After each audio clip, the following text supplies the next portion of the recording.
let's just take my work that I'd been doing the last 6 months or so. I'm kind of creating still lifes from just random objects that I have at home, and I'm really focusing on like the light and strong shadows that it's casting. Yeah. And kind of my thought process is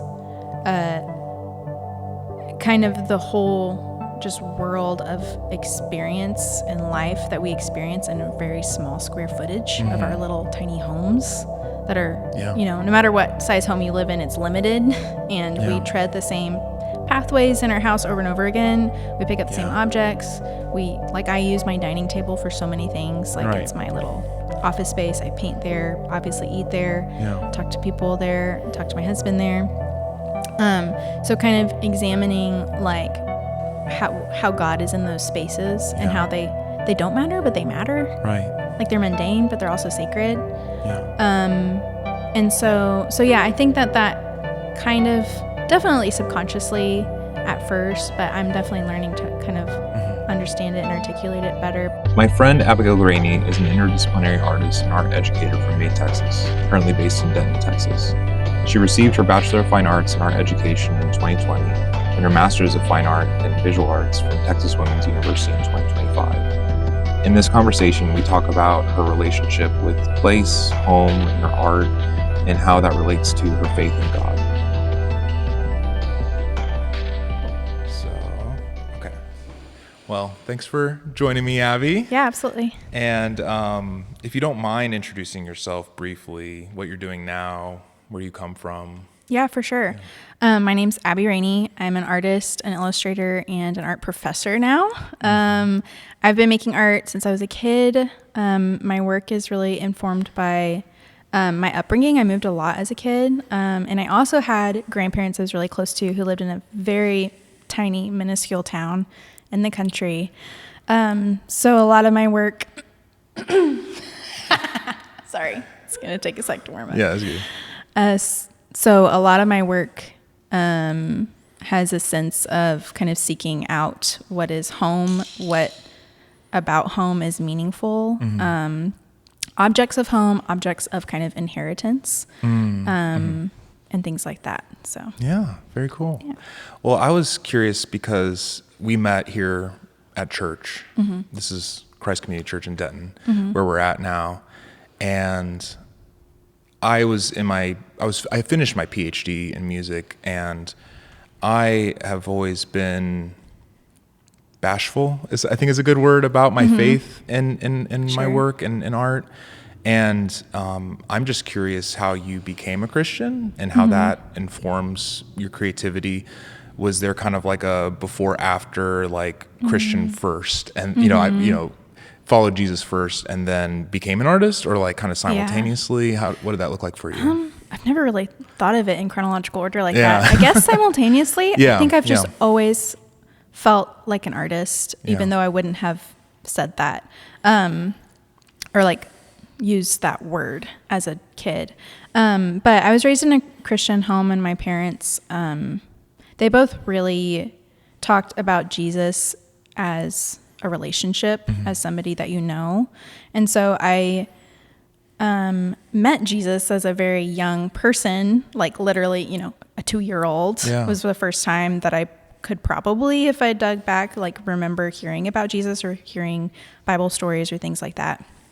And so I was raised in the church, but then kind of the correlating kind of artistic journey that was happening at the same time was when I was probably 4 or 5. I just remember, I have this very stark, vivid memory of kind of experiencing like overwhelming beauty for the first time. Yeah.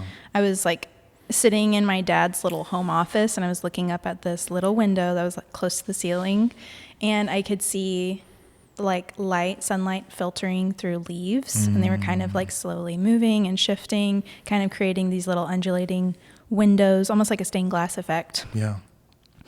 And I was just like that in my little brain, in my little heart. I was like, that's beautiful. Right. And but at the same time, I was like, that's God. Like I kind of equated the two, and they were kind of almost synonymous, I think, in my little 4 or 5-year-old head as much as they can be. And that's kind of just how I understood God before I ever got into theology or reading the Bible on my own or anything like that. It was just, I just knew that God was good, that he made a beautiful world, and that he loved me, and that I just found a lot of joy in light and color and those kinds of things. And then I would say that I first kind of knew how to articulate my own relationship with God and understand him as my savior sometime in high school or middle school. I was part of a youth group. I joined a youth group in 8th grade when I moved to Texas, and that was a really big part of my growth. And I began to understand that my faith was my own. It wasn't my parents. Yeah. And it was separate from them. I was also, as you get older, you start to see the faults in your parents and the faults in the adults in your life. And so I started to be like, okay, this isn't just like a way to be raised, and it's not just like a culture, because there's fault there. I started to see like, okay, Jesus is a person that is, that knows me, and I and him have our own relationship in a way that isn't really necessarily connected to anybody else in my life. It's just me and him. Right. So I started to lean on him a lot more, like independently on my own, probably around 13 or 14. So, and I wanted to be an artist since I was like 5 or 6. Yeah. I started drawing, and of course I was encouraged by my parents, and they were like, you drew a little flower, how, whatever. And so I was just like, why not? I could be an artist. And I think there was one small season where I wanted to be a ballerina, but I feel like that was also artistry. Right. Yeah. Yeah. So yeah. For sure. When you were going through your middle school, high school years, I'm thinking about my own middle school, high school, and I'm a musician. So like the analog might be like hearing a wonderful piece of music and taking piano lessons. You start studying it one-on-one with the teacher. Did you have that in your life? Like, was there any mentorship before you went into formal art school, like higher ed? Yeah. From what I remember, I took a few, like just school art classes in like 5th or 6th grade, and then of course elementary. But actually when I moved here, I lived in a very small town. We didn't have art. Yeah. And so it was kind of, a lot of it was self-taught, or there would just be kind of random people in my life that would occasionally encourage me. I had like an older cousin who really liked to draw horses. Right. She taught me how to draw a horse. Yeah. Yeah. There's like a lady in town who was like a retired art teacher that I took a couple of lessons with. Yeah. But I really didn't start to like really hone it or have any mentorship until college. Yeah. So. And like a lot of these questions are going to be like cross-disciplinary, because like I have zero experience in visual arts, but when I started getting serious about being a musician and being a composer, one thing that stood out to me, like that a mentor, I was in a master class, I think, and like the professor, the teacher, the big composer was saying that Stravinsky or some big composer said that most musicians don't become musicians because like they have, pure ambitions of like, I'm going to create something from nothing and all this stuff.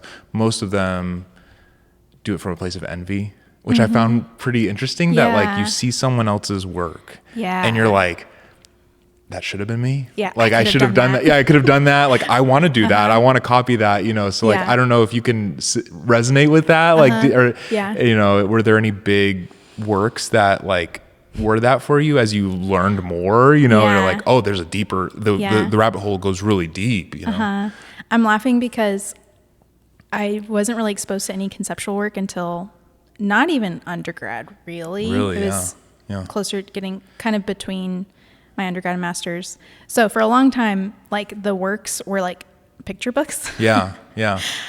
And that's what I wanted to do, is I didn't really mention that, but like I wanted to be a book illustrator was the main thing I wanted to do. so I would spend hours with these books, and I would have that thought process and language of like, I could have done that, or I could do that, or like, ooh, I would have done it this way. Like, little 16-year-old, like, they should have done green for that dress or whatever. Right. So I think that's kind of like what my parallel would be for that. Yeah. As I began to kind of be exposed more to conceptual work and started to kind of figure out my own concepts and like what was important to me and what I wanted to communicate with my work. I think I was just really, I'm not thinking of anybody specific, but I was really drawn to any work that was able to be about God, but not be religious, if that makes sense. Yeah.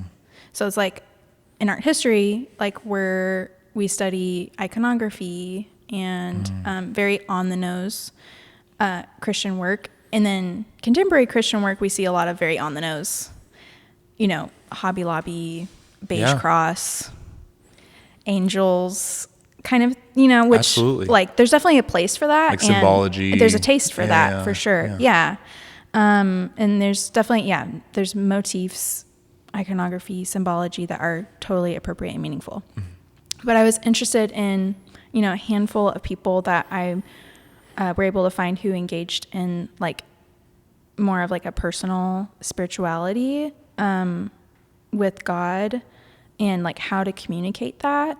And also in a way that was accessible to a broader audience. And that wasn't just for hanging up above the couch in a Christian home or hanging at a church. Yeah. Like it was meant to have conversations with people who were outside of a Christian community who could engage, who maybe knew they were a spiritual person, but didn't,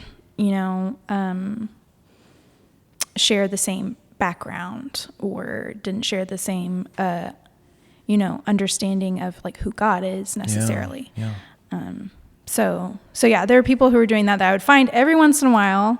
But I also wasn't organized yet. And so, a lot of times I wasn't hanging on to names or I didn't take myself seriously in terms of like, I didn't feel like I was researching. Yeah. But every once in a while I'd come across that magic sweet spot of like making meaningful work, but it also not being surface level, if that makes sense. Right. So what were some breakthrough moments for you in your own artistic journey that were, there were breakthroughs for you that you started feeling like, okay, I'm cultivating my own voice now. It's becoming unique to who I am. It's not just like copycat, copy paste. And what were some works that, point to that like, okay, this is when I'm starting to become an artist for the first time. Yeah.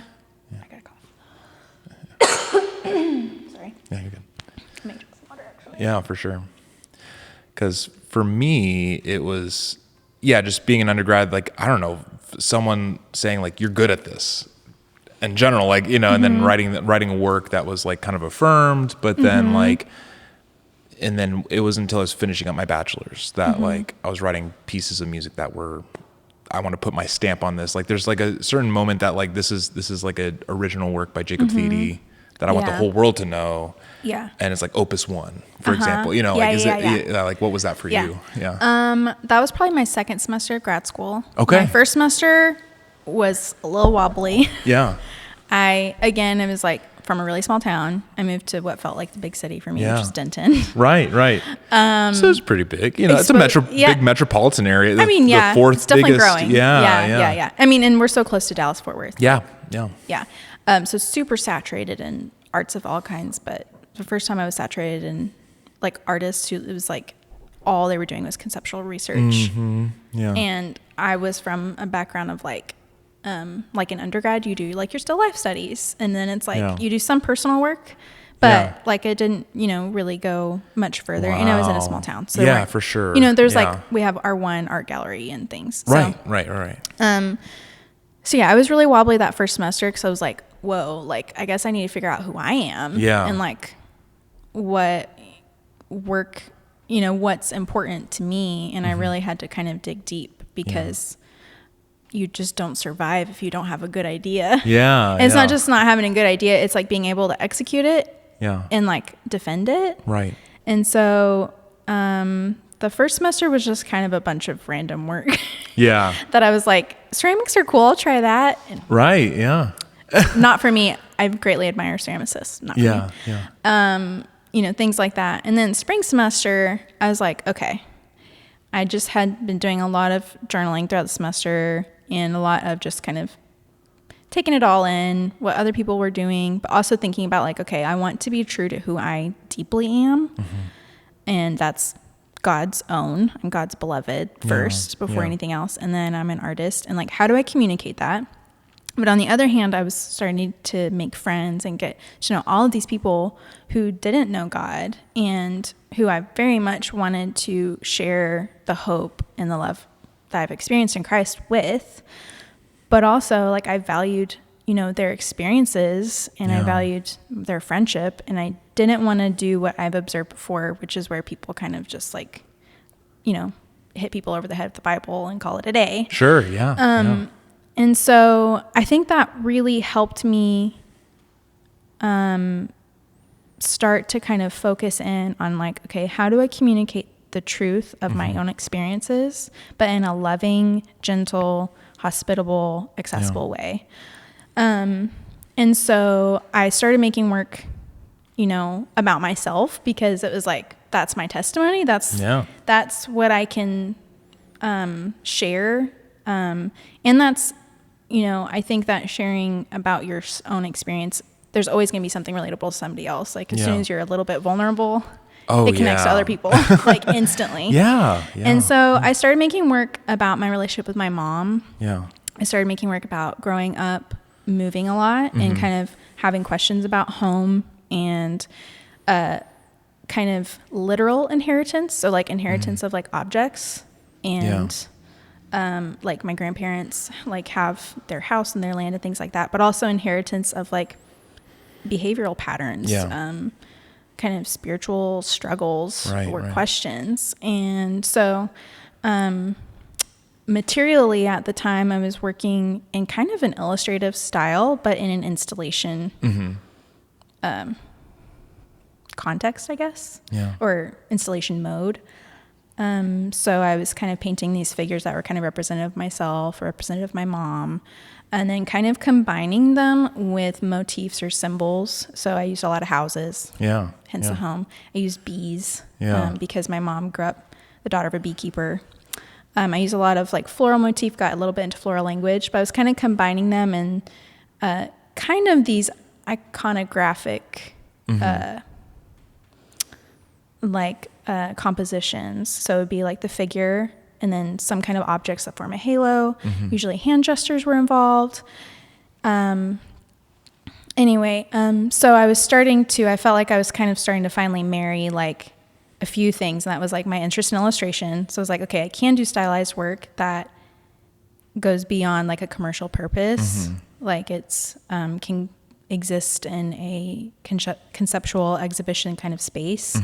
And then I was making work that was kind of about me and my own spiritual journey, but that also was like addressing maybe other things that other people experience, you know, issues with, or not issues, but, you know, kind of learning as you come of age and learning the fallacies of your parents and your grandparents and realizing that we're all just people. You know, I think that's something that every young person I talk to is like actively experiencing because you're coming into your own adulthood and then you're like realizing that your parents were too when you were a kid.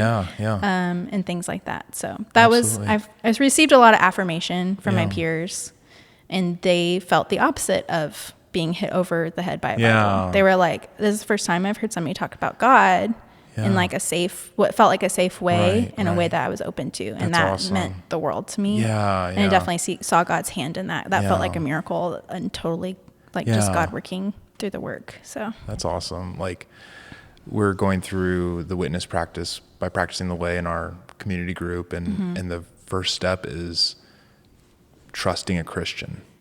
I thought that was just so profound and it's necessary that like if you're going to share the good news of the Lord, you're going to share your faith with them. They need to trust you first. And it sounds like you did that. For sure. Props. I hope so. And you're continuing to do that, you know, and,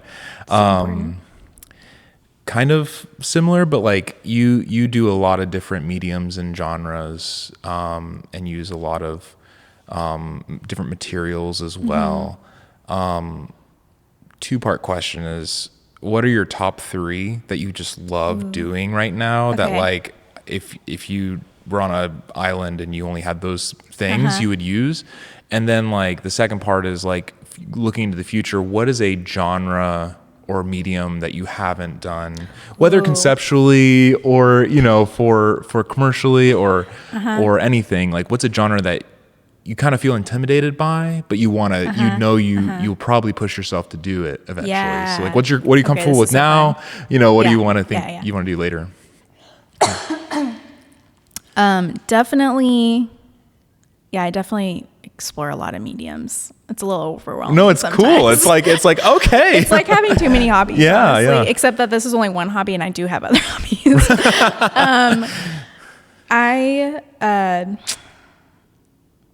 I absolutely love painting on fabric. Yeah. That's what I've been doing lately.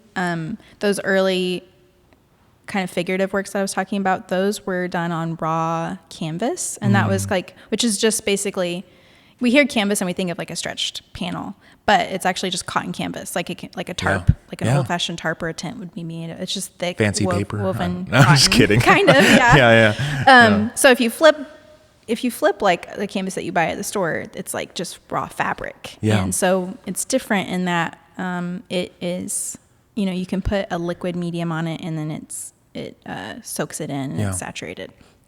And so that was kind of my first like, oh, you can paint on this side. And I literally flipped the canvas over and just painted on the inside. It was great. That's and then amazing. I cut it out. And so I started playing with even more materials. Part of kind of, continuing to explore work about kind of heritage and home is I started using domestic textiles. So I use stuff that I got from, my grandma's sewing room that I just like rummaged through. She was like, go to town. And I was like, great. Yeah. Also kind of just thrifting, finding salvaged things, things people are giving away, curtains, tablecloths. So all that to say is I love painting on fabric. It's very satisfying. So I think the second one to that would be watercolor. So does that count? Can I have those two on the island? Anything counts. Yeah. I don't think I could ever give up watercolor. I think. Do you feel like it doesn't count? Like, is there a part of you that's like, that's well, I'm like, are we counting the brush, the paint, and the paper? No, I mean, altogether. Yeah. I mean, if you're displaying it, you gotta like say like what the medium is. And most people would say watercolor, right? Yeah. We'll just count that as one. The group is one medium. Oh, sure. Yeah. Okay. Yeah. Watercolor and paper would be the second one. Yeah, I think it just scratched something in my brain the same way that painting just in a big bold color on fabric is just like spreading the pigment across paper. Right. I just can't get enough of it. Yeah. And if I could have a third, I'd do pencil. But pencil? Yeah, like graphite?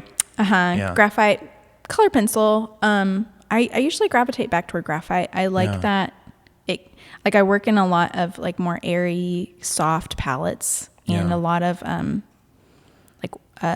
you kind of get this like very watery, painterly, saturated effect with watercolor and with paint on fabric. And so pencil kind of really grounds it and brings like a delicateness to it. Yeah. So if I can retain that with my other two things, you kind of got like scientific with like chemistry because like for our winter concert you did salt with water. Like, are you like doing more of that? Like, is that like?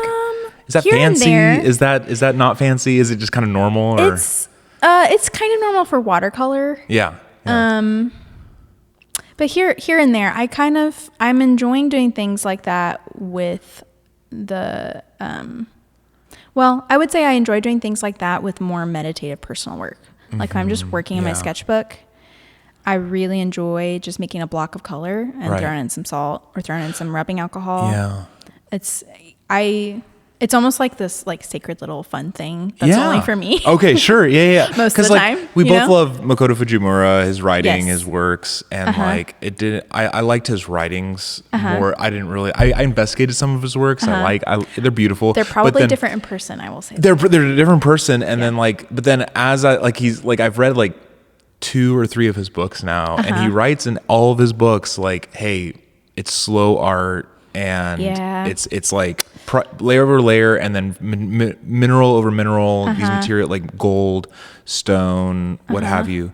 And then like it wasn't until like the second book that he has some illustrations that like, oh yeah, like gold, I guess, can change over time. You know, materials age, and that's like what blew my mind. Is like, oh, you know, I'm such a digital, and then music is such an abstract medium. But like, do you feel that way with watercolor, and how it can age?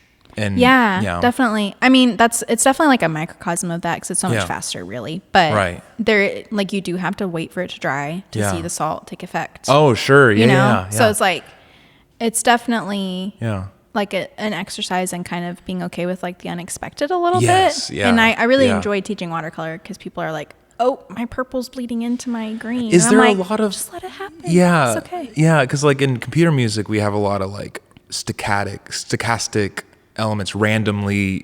You know, we can't place where it's going to go, and then like randomly, my YouTube journeys, when I really should be reading books, is been learning about the knuckleball, like, and just how when pitchers throw like the knuckleball. I was like, is this a musical term? No, like a literal knuckleball. We've been watching baseball videos, me and my wife, and like the knuckleball is like a slow thrown ball. Like it's slow. Like there's a fastball, there's curveballs, all that stuff. But knuckleball is deliberately slow, and it has no spin on it. So as it whistles through the air and how it reacts to the air, you can't place where it's going to go. And that's why it's so difficult to hit, because it's slow and it's random.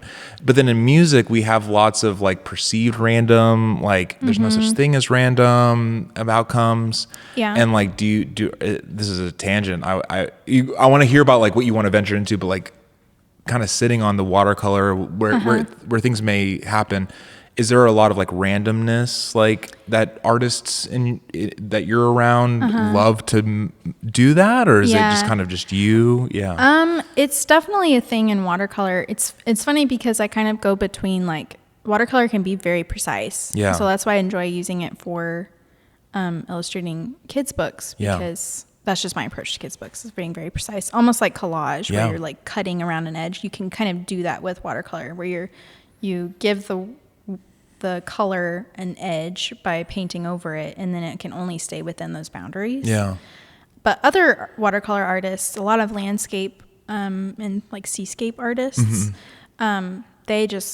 they know how to take advantage of the randomness. Yeah. You know? Yeah. So it's not truly random, right? But you can kind of anticipate or manipulate the randomness. And that's because you're working with a super soaked piece of water. Yeah. A piece of water. Fabric. Yeah. Piece of paper. Okay. And so it's just going to like spread. Yeah. And so knowing how to spread it, you know, that's so cool. That's actually something I'm working on, like a skill I'm working on, because I'm not very good at that. Right. It's like being loose with it and kind of just being okay with like letting it kind of do its thing.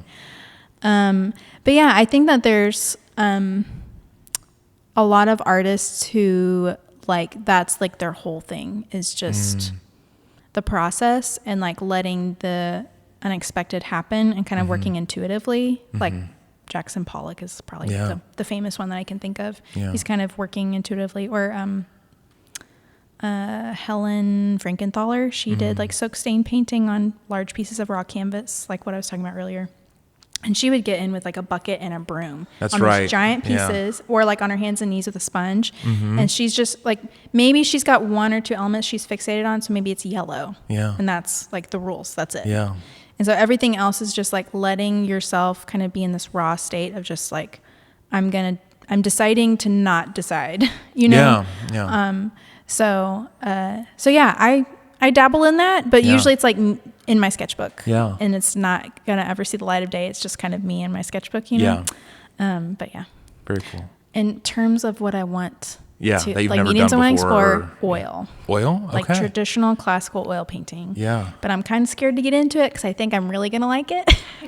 And it might just bulldoze all of my creative plans. Yeah. So I think it might be further down the road in a few years. It would also be good for me to know how to do it as a teacher, as an educator. Yeah, to for sure. Be better prepared to teach it. But oil painting, I can stand in front of a good oil painting for a long time. And oil is like kind of the standard, like it's considered kind of a classical traditional medium. So for like centuries, it was like the only accepted medium for painting in higher education or in like the salon or institutions. You think of a palette, you know, like so like watercolor was like the sketch, and then it's like then you do the final painting would be like oil. Yeah. Okay. So, but it's different than other paints in that it stays wet for a really long time. Right. So you can like manipulate it and mix it for so like most of days like and the days. works we know of are oil. Yes. Yeah. Until like the last century. Does it intimidate you? Yeah. It's also expensive. So, it's expensive. And messy. Yeah. So the lazy part of me is like, I don't want to clean up that.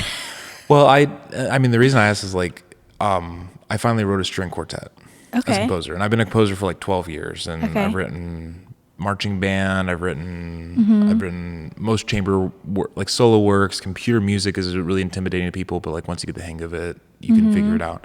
But like what always intimidated me about the string quartet wasn't necessarily like a little bit of like that it has a long history, like you go back to Haydn 1700s, Mozart, Beethoven, but then like mostly that there's just so many good contemporary string quartets written today that it's just like, how could I even begin? Like there's too many that are good. I'm just gonna be whatever. But then I think I needed that time to like marinate myself in like what I want to do and like how I like it. And is oil like that for you, that it's like super intimidating because it has a history, or are there other genres that are super intimidating that you don't really want to? Definitely because it has a history, because all the masters were oil painters. Also because I think like there's a lot of contemporary artists that are amazing at it. In terms of other media, I think that illustrating a book actually intimidates me quite a bit. Yeah. I'm working on one with a friend that I'm really excited about. And the thing about like illustrations is, one, it's like the market's just saturated. Yeah. So it's like what you're saying. Like there's so many people who do it and do it really well. Yeah. And it feels like, what can I add? Right. Like, is my noise adding to the noise? Yeah.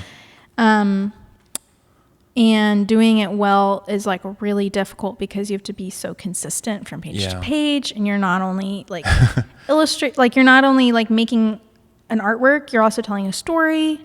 And so there's like setting involved and a color palette, and it's like the approach to medium has to be consistent. So all of that's just really tricky and hard, but that's the thing. Before oil painting, I'm tackling that. I'm trying Yeah. And it is like, there's so many AI illustrations out there, and I like, enjoy, and I value digital work, but I think that traditional media is like at risk of dying out a little bit. Yeah. So I'm like, all right, I gotta make my pencil and watercolor book, you know? So. For sure. And man, I don't even know which of those I want to touch, like between like AI and like we could talk digital. About AI for sure. I guess, but like in terms of like thinking, because I come from music and instrumental music. It's very abstract and non-concrete is what I've been kind of classifying it as. Because in music with words, lyrics can really literally describe something. Right. You know, it's direct. Or like film music, it's meant to amplify what you visually see on the screen. But like instrumental music, I love it just because it's just so, there's no inherent meaning behind it. Like I could write about a piece that the sky is blue, but like, is the music really saying that? Yeah. Not really. Like there's just notes on a page. So, and I guess you could be more like Mickey Mousing, like pitch goes up, something's going up, pitch goes down, something's going down, or something like that. But like, have you ever, is that what you love about conceptual art? You know, where do you land with that of like representation and things, or non-representation of things in your work? Yeah, it's definitely like one of my goals to make work that people can really see themselves in. Yeah. That lots of different kinds of people can see themselves in. And it's definitely a really hard thing to do. My work isn't quite abstract, but it's not real. It's not even nearly abstract. It's representative, but there are abstract elements. Well, when we did Summer Solstice with that was pretty abstract. The model, and then the cuts in the fabric as well. Yeah. Anyway. Yeah. Well, and it's like, okay, like that was, a piece of fabric that was a door. So it's like, that's recognizable and it's representable, or it's representative, but like the placement and like the why and it's like why fabric. Those parts are abstract, I guess. That was pretty cool. That was fun. Like very cool. I don't even know why I did that. Right. Yeah. Those are the most abstract pieces. Are the ones that I'm like, I don't know why I did that, because I just let myself make an intuitive decision. Maybe follow-up question, like experimenting and stuff like that. Was that like do you view it as like play? Do you like, or you're learning about yourself almost, like you're journaling, What do you learn? Like, what is that kind of your aim for it? That it's very reflective and meditative, or is it a combination of like pushing yourself to like do something new, or where do you land there? That do you feel pressure externally? I don't know if it's a combination. Like you're talking about like producing work. Yeah, producing work. Okay. That can be experimental. That can be non-experimental, like just normal. Like, do you feel a lot of external pressure? Definitely. Yeah. It's always like both. Yeah. It's like trying to hold both things in your hands, because it's like pressure's not always a bad thing. Yeah. But also, it's like, okay, the work needs to be functional, whether it's serving a purpose of like just giving myself more experience exhibiting and being out there, or whether it's like something that might sell. Right. Yeah. Functional and a viable reason to make art, I think.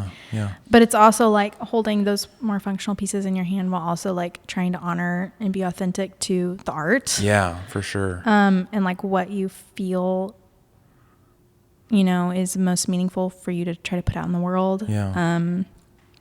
And so I think I kind of work a little circularly, or maybe like more like a pendulum. Maybe that's a better. I feel like I just swing back and forth. There's times. Do you mind checking that camera? Yeah, press record. Yeah.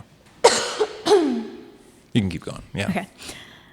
There's times that I feel like I'm leaning too into the functional, where I'm worrying too much about my CV and resume, and I'm like, I haven't exhibited. I guess in terms of story for you, and in composition, we have program notes that like they really just want you to put like a paragraph, which might be 3 to 5 sentences, maybe more, maybe less, about the work itself. But like you always generally want the music speaking for itself. You don't really want composers writing words. They're supposed to write music, but at the same time, I've come to a point in my journey that I would battle, like, why does anyone need to know this? Like, I feel like I vomit. Like, I really want to share, at this point in my journey, I want to share what the work is about and what formed it and how it came to be. Yeah. Because, like, I'm getting into composer biographies of, like, historically, most of them not alive. But, like, there's so little on them that, like, at least published or even, like, shared.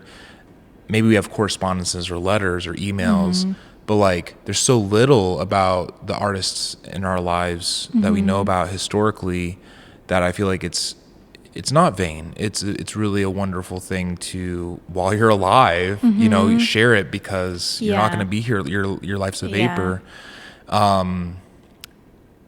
Where are you on that? Like, you want, how much context do you want people to know, vulnerably or not vulnerably, like how your techniques have developed, like why these works mean so much to you and they're special to your heart. Yeah. I think context is good.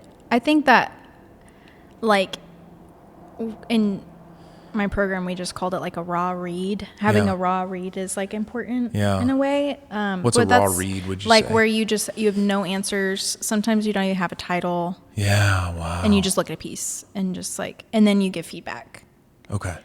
Which we still have context because we know the artist. That's really in our good, cohort. Actually. I wish we had that in music, that like, just listen and so then helpful. give feedback. Yeah. Like, because it's like, you have to think about like, okay, somebody's seeing this in an exhibition space. Yeah. Maybe they have the title of the show, but like that's all they're going on. So yeah, really helpful. But I do think that's really valuable, but I'm also like, I do like talking about the work, and I think it's important. I don't know. I think that sometimes that raw read is more important in like academic spaces. Yeah. Whereas like out when you're like actually interacting with people about the work, it's like they kind of want to know. They want to ask questions and they're like, so why did you do this? Or like, what was your process here? And so I don't know. I think I feel like all my answers are like both. Yeah. things. Yeah. But, there's definitely value in both, but I definitely lean more toward, I prefer to give context. Yeah. But there is a time and place for it. And I think like getting to experience the work just as the work, but then also like getting to either talk to the artist, like as a viewer, like I love getting to talk to an artist or reading the artist statement. Right. But it's usually after the work, Sure. after I look at it and just kind of feel it out for myself first without any answers. But yeah. So digging deeper into you and your story, like moving around, like, how do you try to express that in your work of like not home being ambiguous, home being somewhere else? How do you express that, I guess? Yeah. Yeah. I think it's kind of like landed accidentally in this kind of what my recent work is exploring, which is kind of visualizing our experiences of the mundane, but kind of pointing out the glimmers of like heaven and of hope and of beauty and of light kind of in our just everyday nitty gritty lives. So like that's how I would kind of explain it off the cuff. But really, I think that is sourced a lot from kind of my understanding of home, like or my experience of home, or like how I would like define it for myself. For sure. And it's interesting because like I do render. So like, let's just take my work that I'd been doing the last 6 months or so. I'm kind of creating still lifes from just random objects I have at home, and I'm really focusing on like the light and strong shadows that it's casting. And kind of my thought process is kind of the whole just world of experience and life that we experience in a very small square footage of our little tiny homes that are, no matter what size home you live in, it's limited, and we tread the same pathways in our house over and over again. We pick up the same objects. I use my dining table for so many things. Like it's my little office space. I paint there, obviously eat there, talk to people there, talk to my husband there. So kind of examining like how God is in those spaces and how they don't matter, but they matter. Right. Like they're mundane, but they're also sacred. And so I think that kind of definitely subconsciously at first, but I'm definitely learning to kind of understand it and articulate it better. But I think a lot of like my interest in that is sourced from like just my own questions of like home. What is home? Where is home? Home is where the heart is. Right, we hear a lot, but it's kind of true. It's like, it's not really like I'm painting this buttercrock that I got like from my grandma or whatever, or this apron that I got from my great grandma. It's like that. It's just a piece of cotton. Right. It's going to pass away. Yeah.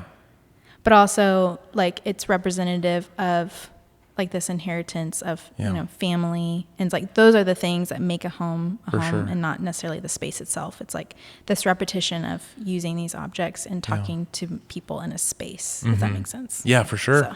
No, that's helpful. And I don't know, like when every time we talked about your work or like incorporating some of your work and just learning more about you, it always came from a place of humility, and also just like seeing all the different mediums you're in, all the different like things you make your work for, your postcard, every month, but then all the way to hanging up mobiles in this space, where we have, I don't know how tall these ceilings are, like 20 feet, 30 feet. Tall. They're tall, you do a little bit of everything, and there's no snobbery around you, like you carry yourself very humbly, but then you're willing to try the smallest thing, like low art, high art, whatever you want to call it. But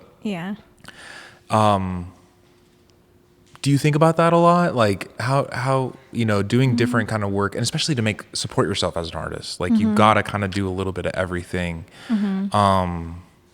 And how do you cultivate that? How do you grow that, nurture that in you, and not let it die, Yeah. I mean, that's something that I talk to my husband Seth quite a bit. Yeah. I'm just like trying to figure that out. Yeah. It's like, back to like the commercial and functional, we got to make a paycheck thing. And then also to like but making something valuable that people relates to, but that doesn't materially add up to anything really, besides just painted piece of fabric.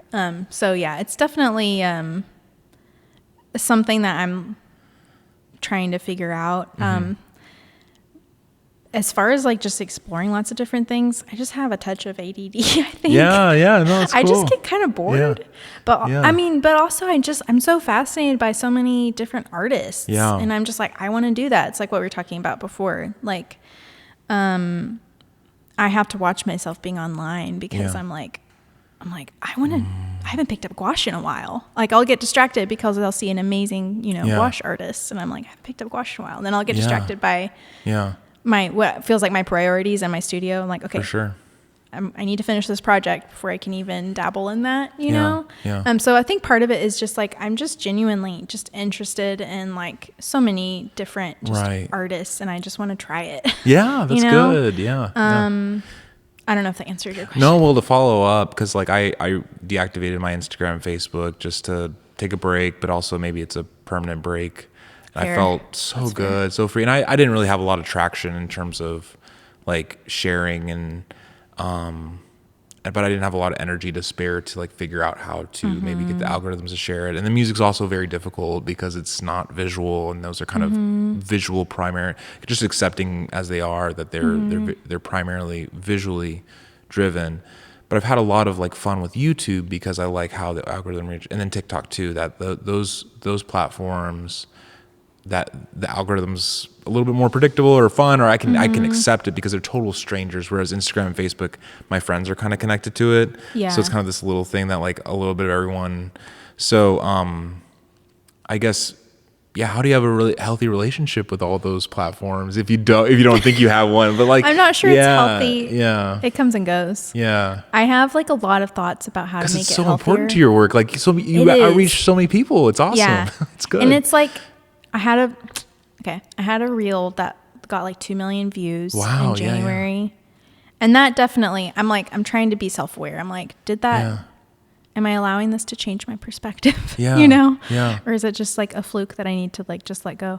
But it did generate followers, which generated interest, which generated like more people. I started like this snail mail club. And so it's like made a very tangible difference. And so I think there's definitely like,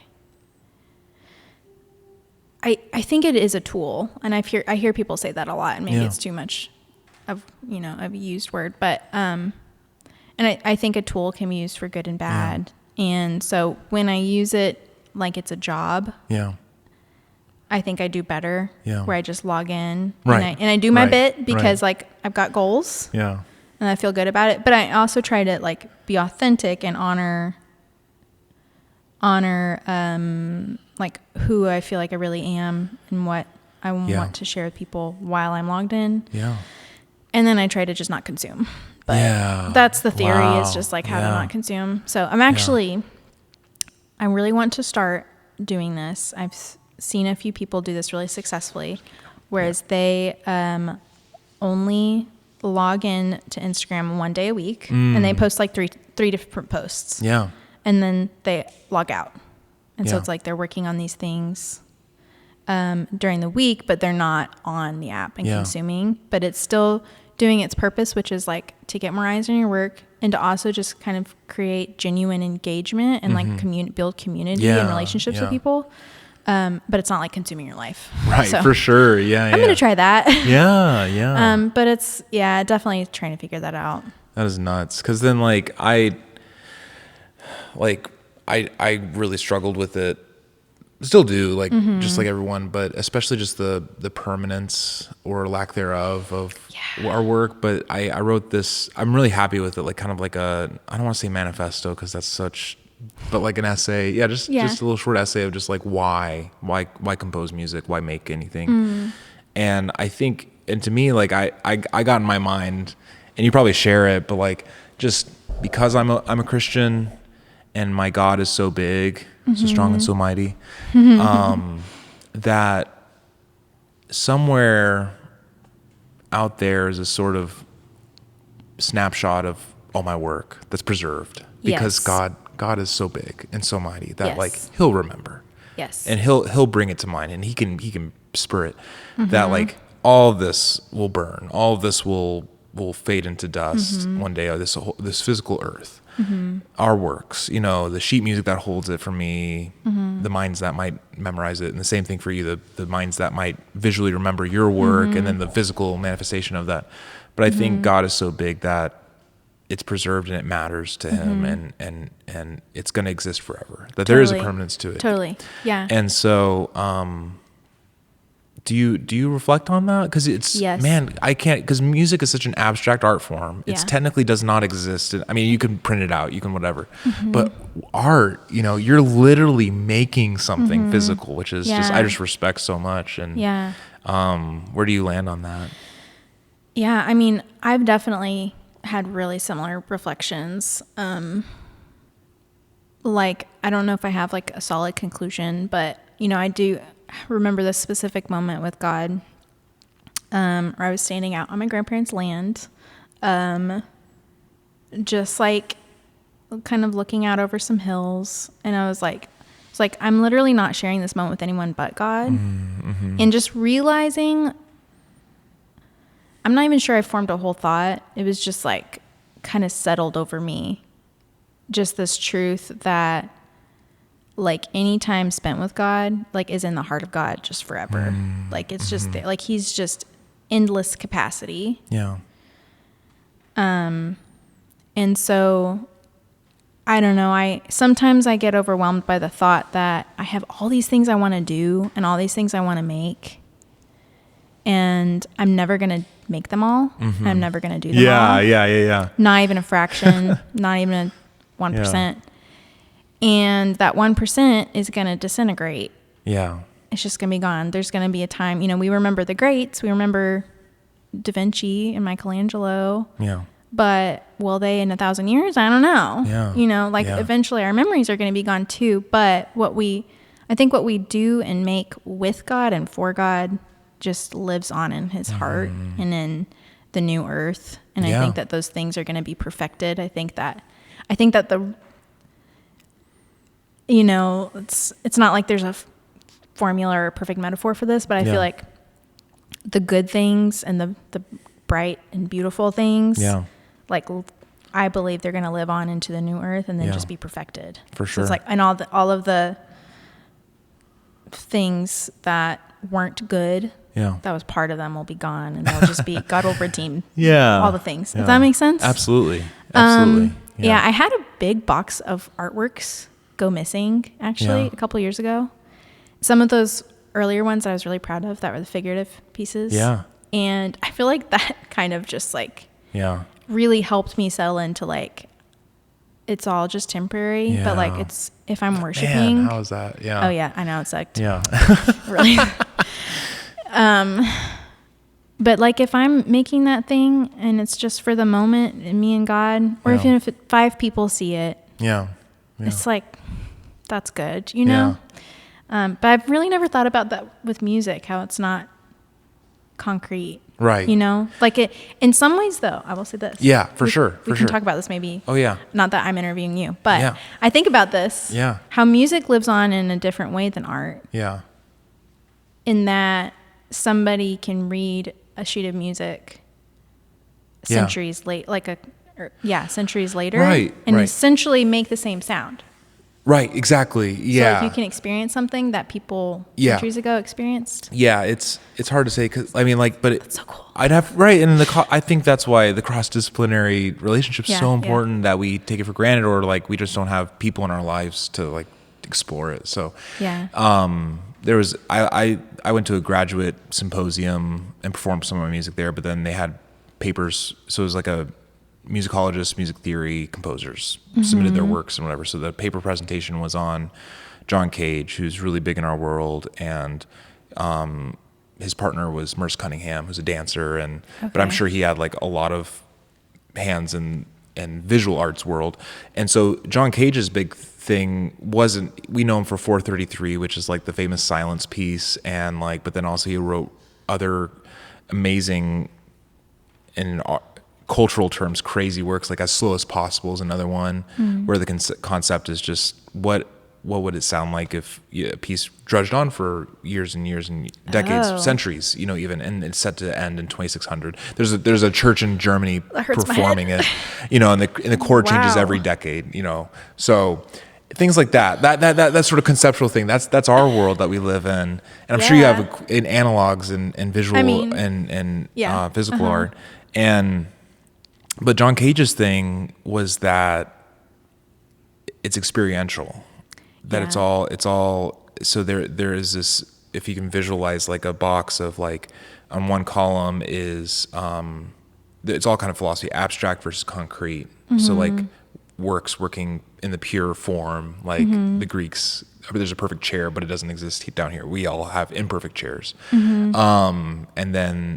But then concrete, like this is everything that maybe the work is only concrete. There's no such thing as abstraction, that it only is, that everything works in a physical manifestation. And then the other plane, so there's abstract and concrete, and then the other one's creationist perspective and a non-creationist perspective. And I think that we're getting into like epistemology, words that are bigger than my pay grade. Same. Yeah, so like the meaning of words, but like those two columns are like, are we the gods of our work? Do we actually create them out ex nihilo? Yeah. Not like there's ex nihilo and there's like something made out of something and something made out of nothing. So if you're the creationist, you think you're the god of your work, maybe hypothetically. But then if you're non-creationist, then your hand is guided by God, or you're a discoverer, like you're uncovering things. Like scientists don't create things, they kind of discover things, or maybe archaeologists. So like John Cage fit kind of squarely into the maybe creationist concrete section, that music only exists experientially and manifests itself in the physical, and maybe a piece that he composed would only exist for one night and 1 hour and one space, like ever, and it wouldn't exist like that again. And so, but then you have Mozart, or maybe, Mozart was like, he was the creator. His works were perfect, and he never made any edits, and he wasn't really discovering things. He was just totally creating something ex nihilo, and it's totally abstract. The perfect version exists on the sheet music, and we're just simply recreating that over and over again. And then you have Handel, who's like, he's literally said that like, my quill is guided by God. My hand is guided by God. He composes the music. I'm just the discoverer. So I think about it a lot, like. And I'm envious of like visual arts, because like, man, if my music could just simply exist in a perfect visual art form. Yeah. And there's certainly sound recordings, and I'm trying to be more ambitious and release my music, like the physical recordings on Spotify and through distributors and all that stuff. But like, that's what kind of guides that question for like all the art, my friends that are not in music but they're in like visual arts, is like, what is your perspective, whether you believe in God or you don't believe in God, that this could all burn, or like it only exists in a certain medium and experientially.